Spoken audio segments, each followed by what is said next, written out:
Hola, mi amigo Tarabe, ¿cómo se te ve? Bien alegre, ¿eh? Va, quito Va, ya. con la puerta, güey, tío, pensar a salare, güey, yo. Estoy eufórico. Lleno de energía, Sí, va, señor, recibimos el año 2007 con caluroso aplauso. Lleno de vitalidad. Sí, señor. Te dice primo lado pelá, güey. Madre.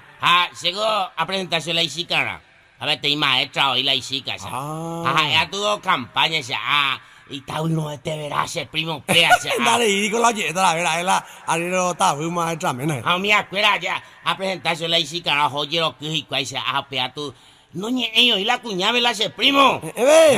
Pea tú, eso es la cuñada, qué callado que sos. Usted, caballero, ese. Allá, de qué signo que vio usted, ese es la cuñada.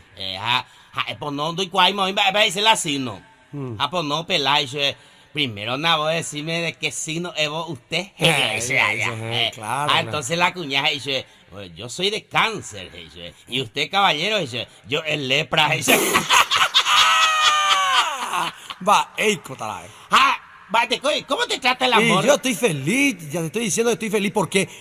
Porque estoy enamorado. Ni tienes jamás. Año enamorado ahí. Te dejas en tu mina, copura ahí, ve a tener madre para el año enamorado. Ya enamorado, güey, porque se haya enamorado. Opillando también, va.